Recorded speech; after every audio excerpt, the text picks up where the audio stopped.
Good morning, everyone. Good morning. It is so good to be in the house of the Lord yet again, experiencing the warmth of fellowship with our brothers and sisters in the Lord. Indeed, worshiping together gives a different kind of joy and encouragement to you. Do you feel the joy of being in the presence of God and our brethren today? Amen. I invite everyone to rise.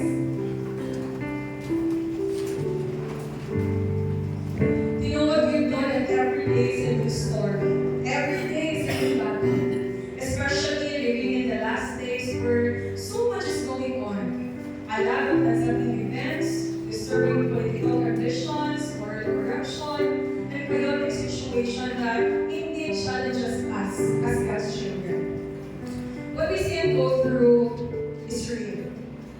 It's disheartening and disappointing. But despite all this, I want to remind you of something beautiful today. Found in Psalm 16 verse 2, it says, He alone is my rock and my salvation, my fortress, and I shall not be greatly shaken. When it feels like everything's falling, know that our God is firmly holding us.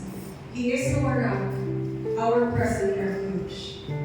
When the uncertainties of this world beat us, He doesn't move, and He doesn't change His mind about us. There is no other name that can hold the weight of our worries. There is no other name that we should call but the name of Jesus. So, if you are here today feeling weak, restless, disappointed, or worried, let this song remind us of who is holding us. He is our rock, in whom we believe. Let this song be a declaration of our faith. Let us use our bodies and our spirit as we declare together our praises to the rock of the ages.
Jesus broke the chains of sin and death, and the very same power that raised Christ from the dead lives inside of us today. So when our nation is slowly becoming godless, our primary focus as God's children must shift inward, letting our own light shine even brighter against the darkness. He broke the chains of sin and death so that we can live differently. We are meant to be the evidence of His kingdom on earth. So today, let's stop looking at the failures of mankind and look into the mirror of God's word. Our confidence is not in men. Our trust is in the Prince of Peace. We take our hope out of the human system and we place it back on the rock that cannot be shaken. Let us continue to sing this song as we declare, Lord, we believe.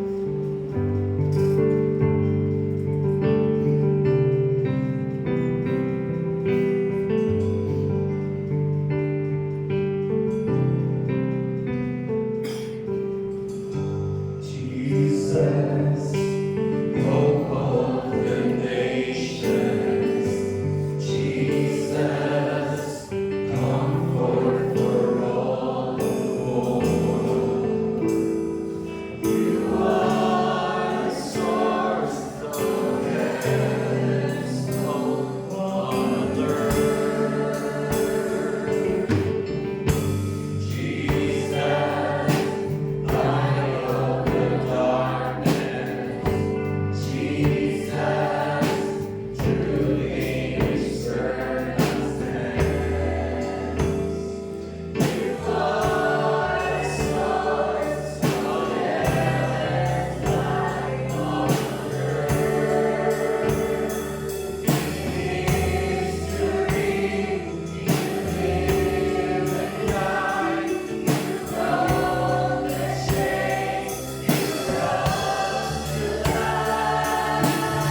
Yes, and you know, God, when we look at the things that's happening around us, we see brokenness. The weight of hopelessness, Lord, is heavy. We see confusion, mourning, and darkness that's trying to dim the light of your truth. But Lord, we do not want to be overcome by the mystery of this world. We want to respond as your children, believing solely in your plans. You have already broken every chains, Lord, so that we will not be imprisoned by our fears. So Lord, we will continue living in joy, not because mawala ang mga challenges, but because our God already conquered the world. Oh God, how we thank you, because even though dili may exempted sa mga trials sa kalibutan, we can definitely come before you and seek peace and comfort. Lord, may the light mag-awoke inside of us. We have steady fire that's ignited by your Holy Spirit day by day. That no matter God, hindi masaktan ang situations around, we will continue to stand firm in your name. Because you are our Prince of Peace. Lord, we pray for you to help us every day in our lives to always reflect this hope inside of us to the people around us through our ministry and our lives. Lord, we believe always and forever. To you the praises and glory we give. In the name of Jesus Christ we pray. Amen.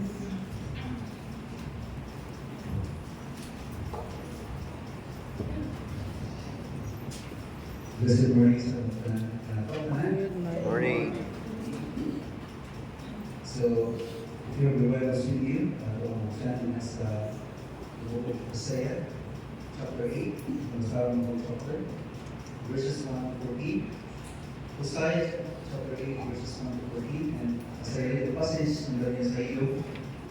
In Hosea 8, verses 1 to 14, it says, "Sound the alarm, the enemy descends like an eagle, and the people of the Lord, for they have broken my covenant and revolted against my law. Now Israel pleads to thee, help us, for you are our God. But it's too late. The people of Israel have rejected what is good, and now their enemies will chase after them. The people have appointed kings and princes, but not with my consent. By making idols for themselves from their silver and gold, they have brought about their own destruction. O Samaria, I reject this calf, this idol you have made. My fury burns against you. How long will you be incapable of innocence? This calf you worship was crafted by your own hands. It is not God, therefore it must be smashed to bits. They have planted the winds and harvest the whirlwind. The stalks of wheat wither, producing no grain, and if there is any grain, foreigners will eat it. The people of Israel have been swallowed up. They lie among the nations like an old pot that no one wants. Like a wild donkey looking for a mate, they have gone up to Assyria. The people of Israel have sold themselves to many lovers. But though they have sold themselves to many lands, I will now gather them together. Then they will write under the burden of the great king, of the great king. Israel has built many altars to take away sin, but these very altars become places for sin. Even though I give them all my laws, they act as if those laws don't apply to them. The people of Israel love their rituals and sacrifices are all, but to me their sacrifices are all meaningless. I will cause my people to account for their sins, and I will punish them. They will go back down to Egypt. Last verse, Israel has built great palaces, and Judah has fortified their cities. But they have both forgotten their Maker. Therefore, I will send them down fire at their palaces and burn their fortresses. In other words, that's what the reading these words. Now this is it. Pero kaizunan, before talking also this is a word, it's a privilege to hear, and this is in song of the lyric was Elijah of Church Choir.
Thank you so much, CCF Choir, sa padayon ninyong pagkamit in the ministry of music. And salamat sa Ginoo sa tanan who are not yet tired of listening and studying God's Word here in the community. Once again, good morning to everyone. May karon, last Sunday of May. Did you know that? We have already covered 5 months of the year. And in that 5 months, we've been digging deeper into understanding holiness of Ginoo. And tell you what, every time I prepare for this message, the more I realize how wide and how deep the truth is that speaks about God's holiness. And the more I am convinced na dili yun nato mahurot, dili nato ma-exhaust tanang knowledge that pertains to God's holiness. And even if makumpleto nato yung series this year, we cannot really say that we fully comprehend everything about the holiness of God. This morning, ako ang istoryahan ang isa sa mga forgotten side of holiness. Now, most of us, we knew that God's holiness judges sin. And God's holiness separates Him from sin. And everything that He made has touch of holiness. And the reason why He saved us, and the factor that He will save us, is because of holiness. Kaya lang, few people understand another important truth. What is that? That God's holiness warns. God's holiness also warns before judgment. Tungod kay ang atong Ginoo balaan, He cannot ignore sin.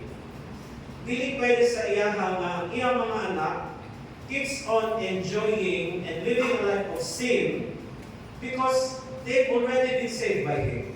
And God, as a Holy One, cannot approve sin. And He cannot remain silent while His people walk into destruction. Therefore, God warns. So, kaning mga aspeto sa character sa Ginoo is one of the most overlooked and underappreciated expressions of His love, of His grace, and mercy. Masubigay nato na kaning character sa Ginoo, He is very relentless when it comes to warning. Sasabi ko na underappreciated because most people do not enjoy being warned. Most people they hated to be warned. Ang natural tendency nato is we resist correction. Ina-dismiss nato ang warning. Ina-delay nato ang respond sa mga warning. And sometimes we assume, kada mga warning, it does not apply to us. And wala na. Yet many of the troubles na ginatuban nato sa kinabuhi can be traced back to warnings that we ignore. Think for example, traffic signs, traffic lights. Nang dagan sa mga motorists, wala din na na-appreciate ang traffic signs. Ang traffic signs, traffic lights, wala na sila provide of information. They provide warning. Kung sa ginatutuan, they teach us of our responsibility, of our duty, of our accountability, because to drive is not a right. Kabalo ba mo? To drive is not a right. It's a privilege. That's why there's a license. Kung daghan sa mga tao mo drive walay license. Daghan sa mga tao mo drive walay helmet. Daghan mo drive walay seatbelt. So kaya nga nga, yan kung mag-disgrasya, masala pa ka, napaka-fine. Kailangan fine ka ron, kung di ka maka-seatbelt, 1,000, first offense, 3,000, second offense. Nakupay na, 3,000 dako na, isa na nakabugas. No? Ang traffic lights, they don't just tell us to slow down, to stop, to yield, to be careful. It teaches us to be good citizens. Because we have a responsibility not only for our safety, but the safety for all people who are walking sa dalan along the streets. Kasagaran sa mga road accidents, nahitabo not because walay warning, nahitabo because they were ignored. No, we ignored signs. And the same principle applies to everyday life. Diba, kung mudawag ka bill, no? Mga electric bill, water bill, there is usually a notice indicating the due date. No? Mga best friend natin si Judith. Judith, nakaroon, Judith na. No? Ang due date is a warning. I-ignore nyo na inyong due date. Tingala lang ka, wag may suga, nung kaulaw, nung sa Tanang Green Plains, yung wala may suga. Diba? Or wala kay tubig. So the problem is not that you were not warned. The problem is that the warning was neglected. Tell you what, warning exists for our good. Warnings exist for our good. Inyong katapan, warnings exist for our good. Tandaan ito na, warnings are good. They're not bad, pero kita, we're so defensive. Kung kita warningan. The same is true spiritually. As believers, we must learn to recognize and respond to God's warnings because warnings saves. Diba? Jesus saves, and when He comes, nasa mga warnings sa ito pa. Warnings saves. And where do these spiritual warnings come from? They come from God through His Word. So dahil sa mga tao, they only see the scriptures, they only see the Bible as collection of stories, as narratives, libro na sa doctrine, source of encouragement and inspiration, foundation sa ato ang faith, but it is also a book of warnings. Remember, ang scriptures, the Holy Bible, is a book of warnings. Gikan Genesis to Revelations, ang love letter sa Ginoo sa ato, it contains warnings, cautions, corrections, and invitations to return to Him. Ang ubang warnings, direct. Others are revealed, pinaagis sa narrative, sa stories sa mga tao na nagsuffer sa mga consequences because they ignored the warnings of God. As we study the narratives of Scripture, na-discover nato na ang mga lessons, ang mga insights, and warnings, they help us avoid the same tragedy, the same trouble, and it helps us avoid displeasing God. It helps us avoid consequences gikan sa mga tao na persistent in a life of rebellion. Ang Biblia, it does not merely tell us what happened, it warns us why it happened. And nowhere is clearer than in the book of Hosea. So before naabot ang judgment, before God finalized everything to judge Israel, naghatag siya warning repeatedly. According to the scriptures, years of warning. Padala siya prophets. He exposed ilang sala. He called for repentance. He sounded the alarm, the trumpet. Yet, ang problema sa Israelites, they refused to listen. And the warning that was meant to save them eventually became the judgment they experienced. Because they thought, butog lang sa warning, but later on, it becomes a reality. And this brings us to our message today, when holiness warns. Part 1. This is part 1 of our topic, sa holiness that warns. And some of us today are living in a situation that directly are directly connected to how we respond to God's warnings. Perhaps ang pinagwit karon is going well today because naminaw ka sa warning sa Ginoo. Or perhaps some of you are dealing with pain, dealing with regrets, dealing with consequences because you ignored what God is trying to tell you. I do not know sa inyong current situation karon, whether it is good or bad, but one thing is certain. What is that? Our lives are often shaped by the choices we make when God warns. And one truth that we must understand is this: we can never blame God for failing to warn us. Ang Ginoo nato is a loving Father, and part of His love is His consistent, constant warning. God continuously warns, continually guides His children. To what purpose? To a life of righteousness, to a life of holiness. Nag-istorya siya sa ato, pinaagi silang tulong, pinaagi sa balang espiritu, pinaagi sa mga godly counsel, are pastors, servant leaders, may mga parents. Circumstances also are sources of warning. Kung nahita po sa uban, if you want to avoid that, then you must learn a lesson from their experience. God also teaches us warning through conviction and sometimes even painful correction. Ang Ginoo, always siya involved in making His warnings clear and accessible. If you have your Bibles with you, ibig sabihin, all the warnings are there. It's in your hands. Kung tanan na itong cellphone na ay Bible, that means God can never be blamed if ever wala ka nakabalungan na siya warning sa tuwa. Because God never fails to speak, but kita, we fail to pay attention. And we play blind, we play deaf with it. That's why kung panagsan na ka, bumasa sa scriptures, panagsan mo ka, paginaw sa iyong warnings. The real issue is often not about God's communication. And God daily communicates to us. Kaya lang, we don't have time to listen.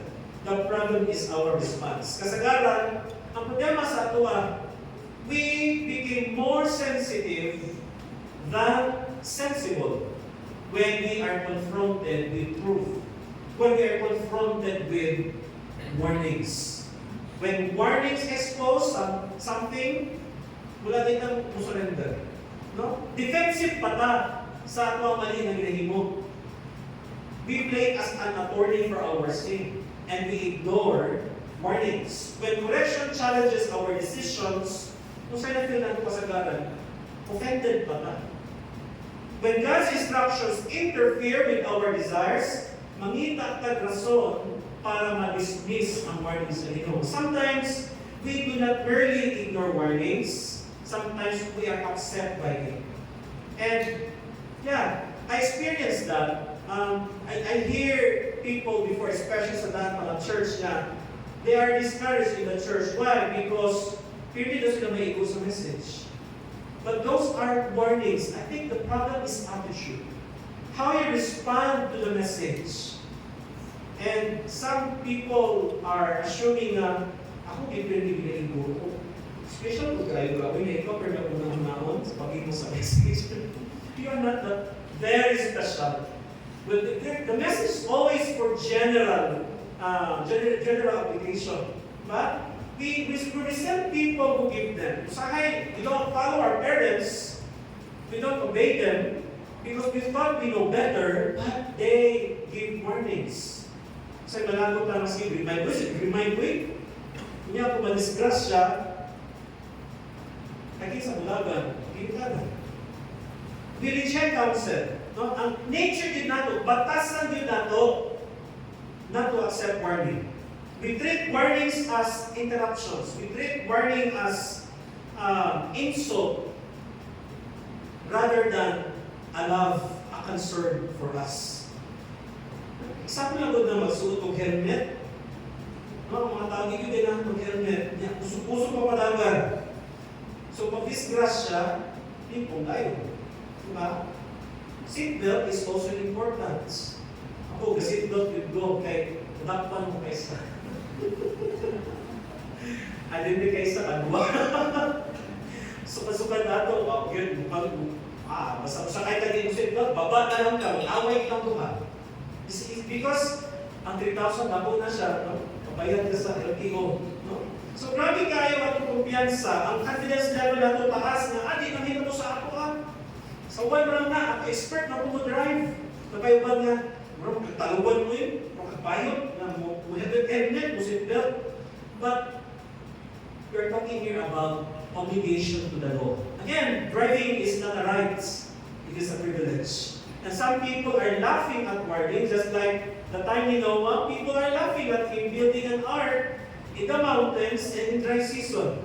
No, we minimize the danger and we continue on our chosen path. But later, when the very thing we are being warned about finally happens, kasi hindi mo na to, we look for excuses. Dahil tayo blame. We blame the circumstances, we blame other people, we blame the church, we blame our upbringing, and sometimes we even blame God. Yet the reality remains, the warning was already given. Mauni ang sakit sa Israelites that time. During the time of Hosea, God warned them repeatedly, not just once, multiple times, every day, for years, from the prophets. Gina-expose sila sa lahat, they're being called back, they're being warned to the prophet, but the people became comfortable with their compromises and they are resistant to correction. Walang problema, no? Kung naging komportable na ba sa kinabuhi of unholiness, warnings become irritant to you. The warning they ignored eventually, sa Israelites, they become reality. And that is why, masutin nato, warnings are acts of God's grace. They are not meant to control us. They are not meant to insult us. They are not meant to demean us. They are meant to save us. That's why if your parents warned you, if your friends warned you, if the church warned you about something you're doing which is not good, think of it as their concern for your salvation. Kay ang isa ka tao na wise, no? A wise person does not wait for consequences before believing the warning. A wise person responds while God is still speaking. Kung ay may iritata na sige tawag, sige text, no? Ang mga parents na to, asa na ka, umikat, nalibara na, those are warnings already. So, ang pagpaminaw sa warning sa Ginoo is right because it is wisdom. Heeding to God's warnings is wisdom. Heeding to warnings makes you wise. If you not listen to warnings, it makes you what? According to Proverbs, a fool. A person who does not listen to warnings are a fool. So one of the clearest marks of wisdom in the scripture is not just knowing God and His Word, but responding to His warnings. Kaya ang wisdom is demonstrated when we take God's warnings seriously. Dahil sa mga tao ay admire wisdom, but a few realize that wisdom often begins with a simple act of obedience. And what is that? Listening when God warns. Na naman ang pagpaminaw, ang paghatag sa atensyon sa warning is wisdom. Because one, it keeps you strong, rooted, and stable. Kaya ang warnings makaprotect sa ato from the path that will weaken our faith. Kung respond kita sa correction sa Ginoo, we avoid compromises na maka-erode sa ato ang spiritual foundation. Ang isa ka tao na nagpaminaw sa Ginoo, sa iyang warning remains rooted, and when the storms come, it will not easily be destroyed. Kung sa inyo sa Proverbs 1:7, the fear of the Lord is the beginning of knowledge, but fools despise wisdom and instruction. Therefore, resisting warnings is foolishness, but abiding, listening, responding to warnings is wisdom. Secondly, why is it wisdom? Because it keeps you reliant and trusting in God. Kaya galimay sa tuwang warning na hindi natin alam lahat. They teach us humility. Instead of trusting our gut, our feelings, our assumption, our desires, we learn to trust God's wisdom above our own. Thirdly, it keeps you safe.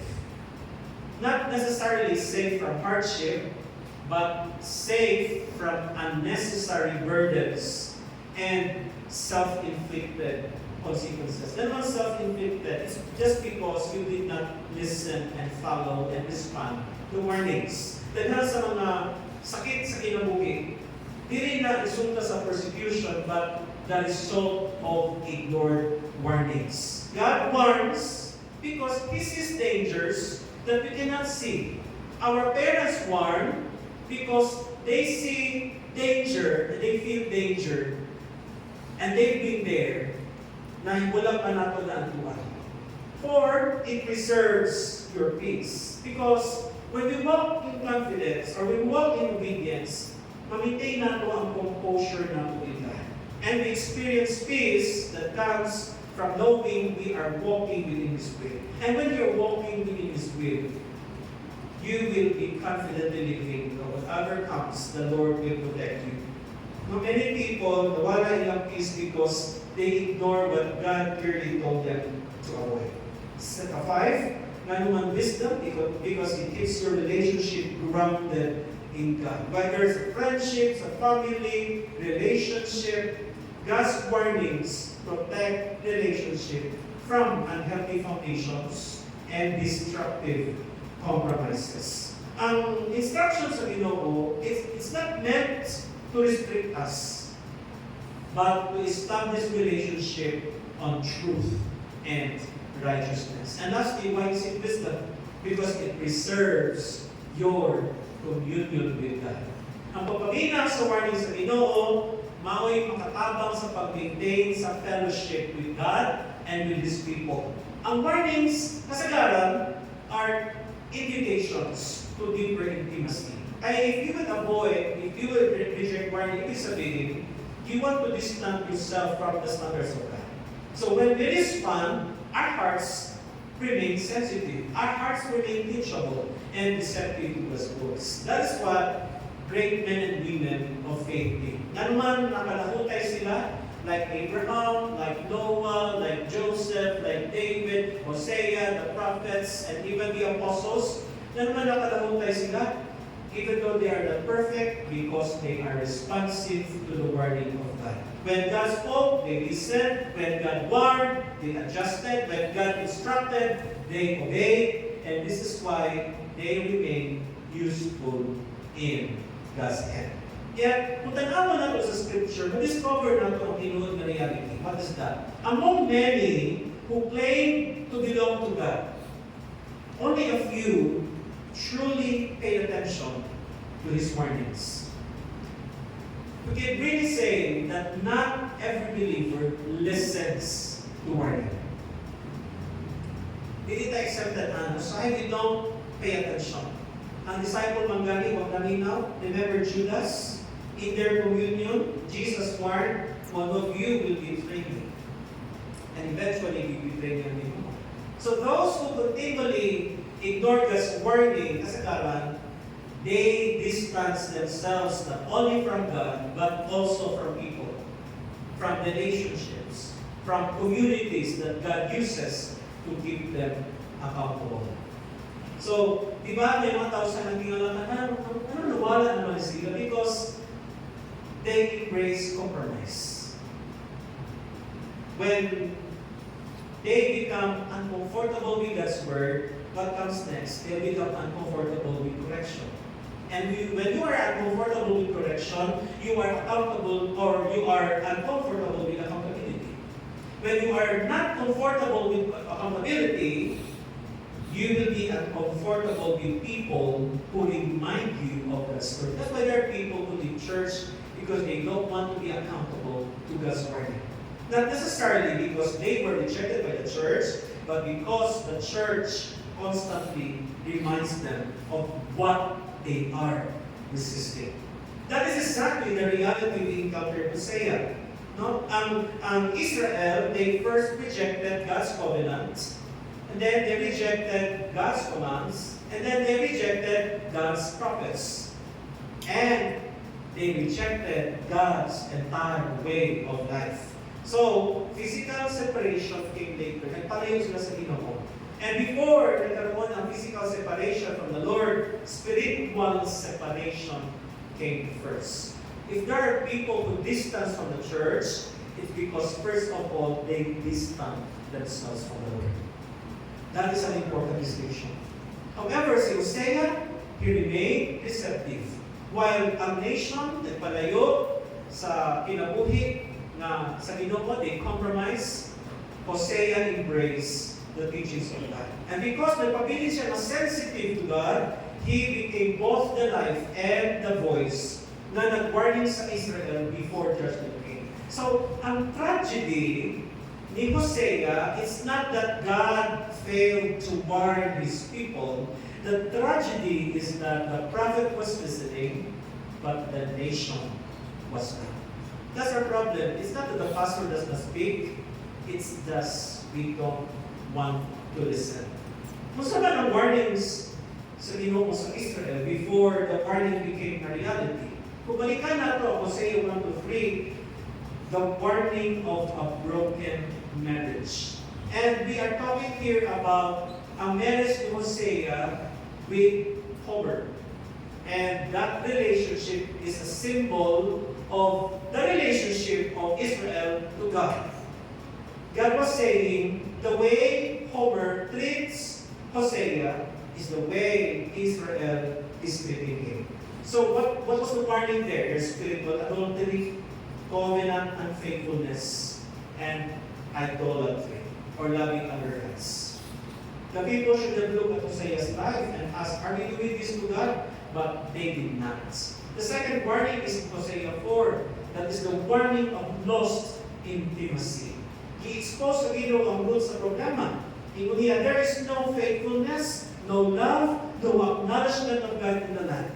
So ang warning was not just about idolatry. The warning was, nihulong sila sa pag-umilong sa Ginoo. Nihulong sila sa pagkila sa Ginoo. Nihulong sila sa pag-acknowledge sa Ginoo. And that's the reason why warnings doesn't matter to them any longer. Nagpapili sila sa religion, but they disappear in their relationship. So the warning, they have knowledge without intimacy. They have worship, but without relationship. Now, in Hosea 5, there's the warning of corrupt leaders. That's why he confronts sa Ginoo ang priests, rulers, leaders. Ang mga tao na responsable sa pagay sa nation, they stop giving the warning. So, there is leadership accountability, there is spiritual influence, and corporate responsibility. What was the warning in Hosea 6 to 7? The warning of false repentance. Ano yung topic natin last Sunday? They lost what? The prayer. What kind of prayer? The default prayer. This will be one of the most important warnings because they look like they are repenting, but they're not. They said that as we turn to the Lord, but exposed sa Ginoo ilang problema. Ilang repentant, or repentance was temporary, and devotion was shallow, their hearts never changed. That's why, let us check, ang repentant ba nato is genuine because God can see whether it is true or not. Ang mga tao sahay, they can cry, they feel sorry, they make promises, but without turning really back to God. And in Hosea 7, there's the warning of self-deception. Isa sa mga recurring theme na mabasa nato sa Hosea 7, that line, they do not recognize or realize. They are not aware of what's going on in their life. They're not aware that they're walking and living the wrong way. So, in other words, they are warned of being spiritually blind. Dili nila makita ilang kondisyon, dili nila makita ang ilang decline, dili nila makita ang danger. The greatest danger is not sin alone. The greatest danger is that sin no longer looks dangerous. Why people live in sin? Because they don't see sin dangerous. Parang ba they embrace a lot of mga ideologies, mga woke na mga ideas, because they see sin as no longer dangerous. Now, sa atong text, Hosea 8, there's the warning of the trumpet, the final warning. Ingon ni Isaiah, put the trumpet to your lips. No? The danger is, ibig sabihin, no longer distance. While they will give While they were given a chance na magbago, return to the Lord, the enemy is already growing. And sooner or later, time is running out, no more final alarm. And in Hosea 8 to 10, there is the warning of the harvest. In Hosea 8:7, ang famous statement, they sow the wind and reap the whirlwind. Ang itanong nila is about to mature. They planted idolatry, they planted unfaithfulness, they planted hardness, and they are warned of the consequences. Kung saan ang harvest din ha? The harvest of consequences of mercy, the harvest of judgments. And in verse 10, there's the warning of hardened grounds. That's why in Hosea 10, ang instruction, break up your fallow grounds. Meaning, check your heart, kahit na ba yung hearts. Ang isang katao na hindi rin dumudawal ng warning, hindi sabihin, matigas na ang puso. In Hosea 10:12, sow for yourselves righteousness, reap steadfast love, break up your fallow ground. The issue now is the heart. Kahit na. And ang isang kasing klase na neglected, eventually becomes resistant to God. That's why some of us, ang mga decisions natin mas mali, pinampaligbigan natin. Because the soil is hard. The heart is hard. Ang trahedya sa Israel was not that God failed to warn them. The tragedy was that they ignored every warning until the warning became reality. Ang kalindot lang sa warning sa Ginoo, His warning is not the judgment. No, the warning is not the judgment. The warning is God's invitation to avoid judgment. That's why we should not be angry. We should not get mad. We should not despise people who correct us, who instruct us. Ang trumpet na we-mention in Hosea is a trumpet of mercy. A sound, an alarm of mercy. And it's still good that God is still speaking despite they are rejecting. God was still calling and God was still given the opportunity to repent. And this reveals the important biblical principle. What is that? God warns before He judges. Ang Ginoo, di siya mo katulad din pagpapulunod ka ba? Mag-warning sa siya. No, throughout the scripture, God warns before He judges. When Noah was building an ark, there was a warning first before the flood. Jonah warned Nineveh before destruction. The prophets warned Israel before they were exiled. John the Baptist warned before Christ's coming. And Jesus warned Jerusalem before His fall. So, ang warnings are not signs of divine rejection. Warnings are signs of divine concern. And that is God's love. And that is God's mercy. And that is God's grace. One of the common misunderstandings sa Israel was this. They mistook God's patience for God's approval. Because takas na period nilihatag sa Ginoo sa ilaha, a period of warning, they thought, wala natin sa Ginoo siguro, masakta natin sa Ginoo mo. But listen, every delay, consequence was mercy. Every postponed judgment was grace, and every warning was opportunity to return. Tayo, we are still in the period of grace. Do not consume until the last period. Do not mistake God's patience for His approval. And that's why sa Israel, eventually, the Assyrians came, and they were, in 20 years' time, they were captured. They were sieged. Not because God stopped loving them, but because they stopped responding. Kung sa ba ang response sa tao sa warning sa Ginoo? There are two responses. The first one is the saving response. And that is coming from a holy heart. It says, God is warning me because He loves me.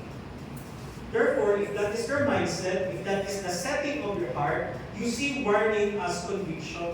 You see warning producing humility, inducing repentance and obedience to you.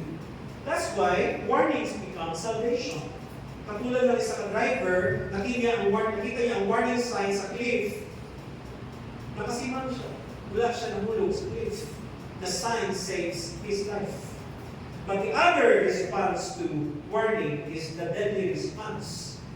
Kasing-kasing, mawala ka respond positively. And it is a heart that says, I still have time. It is a heart that says, nothing has happened here. It's the heart that says, God understands. But there is a limit to that. Only ang response sa Israel. That's why they heard the trumpets, but they continued living a life of sin as normal. Not they normalize sinfulness. Ang trahedya sa familiarity, unang problema sa Israel, and even some Christians today, they were too familiar with us. Where they were too familiar with the warning, it becomes too common that they lose interest to follow the way. Natunggal nilang pulong sa Ginoo that they no longer are moved by it. So this is one of the greatest dangers of mga believers today. You can go to church, listen to sermon, sing in worship, read the scripture, you can listen to correction, you can listen to conviction, but remain unchanged. The tragedy of familiarity. Ang kasagaran sa mga dangerous words in the church are those who knows, but does not obey. Dagan sa mga nakasala ron, kung nagkinabuhi sa pagkasala, aware sila sa what is right and what is wrong. But they still insist living that way. So as we close this message, remember, gikan sa Genesis to Hosea, from Hosea to Revelation, wala nang bago ang pattern sa Ginoo. Before judgment comes, holiness warns. Before consequences arrive, grace speaks. Before destruction falls, God sounds the trumpet. Kabalo ba mo na ang Philippines, we have the highest rate sa HIV sa Southeast Asia. And nga naman, daghan sa mga edad 15 to 20 years old ng mga kalalakihan, nahulog sa na positive sila sa HIV because they don't listen to warning. The first warning was given in the Garden of Eden. Genesis pa lang may warning na. In Genesis 2, 6 to 16 to 17, babasa nato, you are free to eat from any tree of the garden, but you must not eat from the tree of the knowledge of good and evil. For when you eat from it, you will certainly die. Before si Adam and Eve naka-experience sa consequences sa sala, God clearly told them what would happen if they disobey. And that reveals the heart of God. Ang Ginoo nato, hindi siya eager to judge. Hindi siya excited to judge. He is not happy to judge. He is eager to save. He is eager to warn. That's why when there's a warning, accept it. Pamalantungan. Because God doesn't want us to fall. God always wants to save us.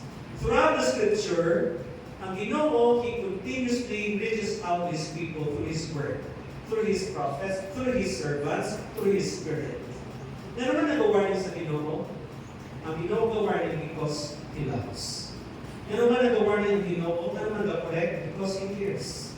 And He speaks because He desires restoration rather than destruction. Ang trahedya sa Scripture is never that God failed to warn His people. The tragedy is that people, kasagawa, they refuse to listen. Question, are you listening to the warnings of God? May lahat na ang ginawarning ng Ginoo. Maybe may ginahimot ng activities. May habits kita ginahimot. Nata sa isang relationship that doesn't honor God. Nata sa isang relationship na red flag na nanatawanan. Are you listening to the warnings of God? Israel had Hosea. The world had Noah. Nineveh had Jonah. Bawat generation nakadawat ng warnings before naabot ang consequences. And today, we have God's word. So the question is not whether God is speaking, the question is whether we are listening. The question is whether we will respond while mercy is still speaking, while grace is still calling, while the trumpet is still sounding. Because wisdom does not wait for judgment to prove that God's warning was true, wisdom responds, while there is still time. We still have time. It's time to pray, to feel, reflect at your life. Tanaw ninyo heart, kung saan pinahimog na ito, kung saan nasa ato that God is still checking us on that will eventually fall into consequences of sin. When holiness warns, again, do not harden your hearts. Listen, respond, and return. Balik ka sa iya. Kaya ang taong mawala na response sa Ginoo, eventually, pupalayo din na.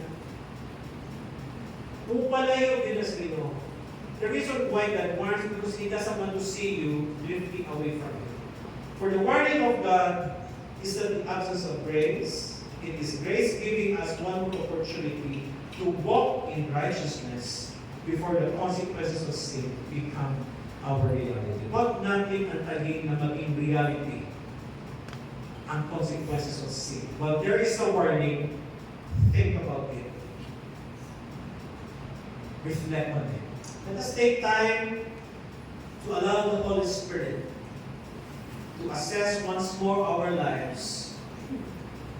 Check kung saan imong ginahimo ron, kung saan imong trabaho ron, kung saan imong ginakagisihan ron. Do you still pay attention to God's Word? Do you still open His Word to check for warnings? Again, we cannot really thank God because warnings have already been provided. Our task is to remind ourselves what God wants from us. What is God's agenda for us? Every day, our desire should be, how could I serve the agenda of God's holiness? Let us pray. Surrender to God.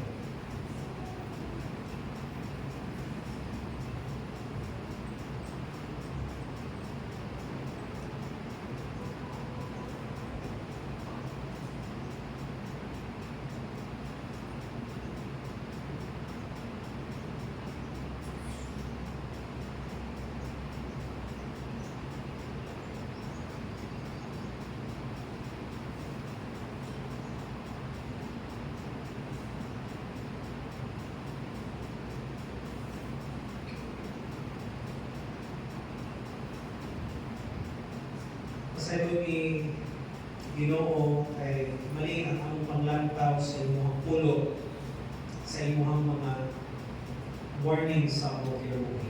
We see it as controlling, but actually it is freeing. You are setting us free from the chains that entangles us to sin, to habits, to relationship we are so involved with that does not honor you.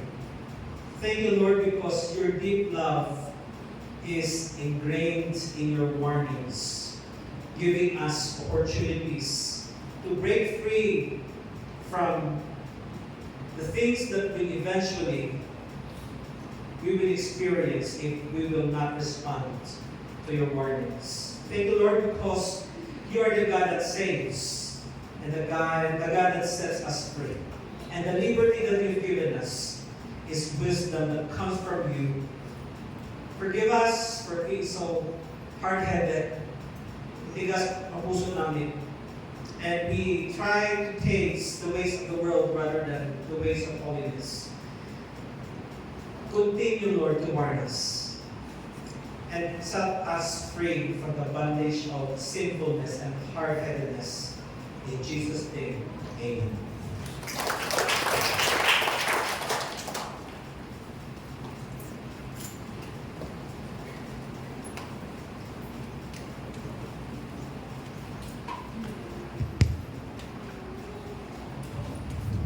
Lagi ko ng Panginoon Diyos, kaya tayo nagmasis sa kalalamunan. Salamat kayo ng pangalanginan namin.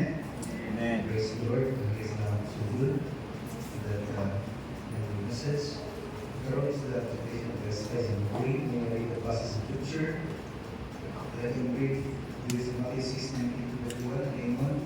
Those who are up treasures here on earth, where moth eats them and and rust destroys them. And where thieves break in and steal, store treasures in heaven, where moth and rust cannot destroy, and thieves do not break in and steal. Wherever your treasure is, there the desire of your heart will be also. Please hold on tayo sa offering and request at the conservative leaders of this as well.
Ating announcement today, ang Courageous and Grace Groups, aduna may lunch fellowship after the worship service. Courageous and Grace Group. Salamat sa tanan ng mga nag-serve sa church, from our Bible teachers, for charming leading the worship, all musicians, all of us are here today. Let us greet one another and sing, "It's so good to be in the house of the Lord again."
Pray for, share what you want to pray for that person.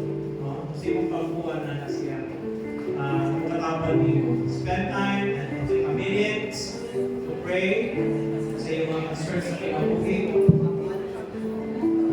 And also remind everyone, prayer concerns by prayer, ministry every Friday at 6 in the evening.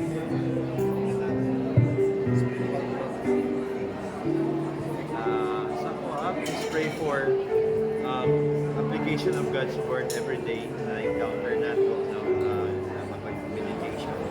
And then also, inabuhi na ko siya na mga blessings sa mga kaumanan. And then, please pray also for God's protection in their family. Amen.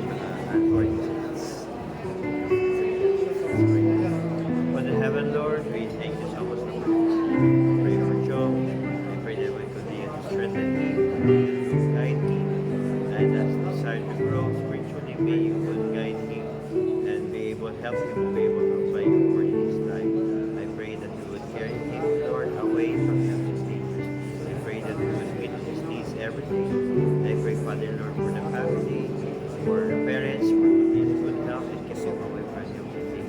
And Lord, his intention, Lord, sa daily activities, may you guide him, make his life a blessing.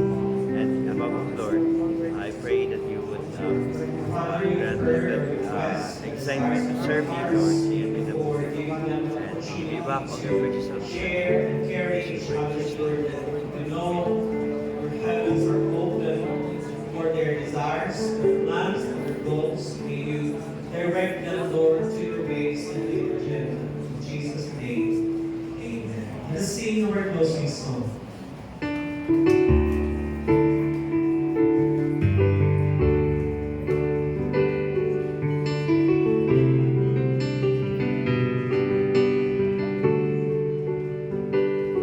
There's a name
allow these unto your warnings.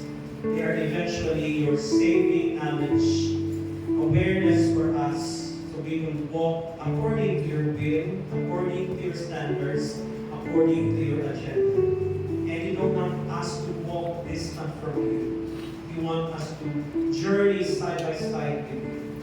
Thank you for allowing us once more to see that your holiness warns and that your holiness saves us from judgment. Give us once more a chance to walk in the right path as you lead us in Jesus' name.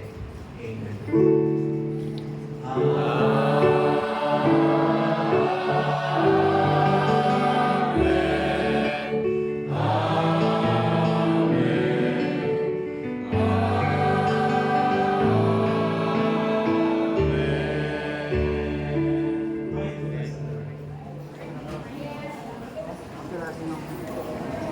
Buwan sila sir.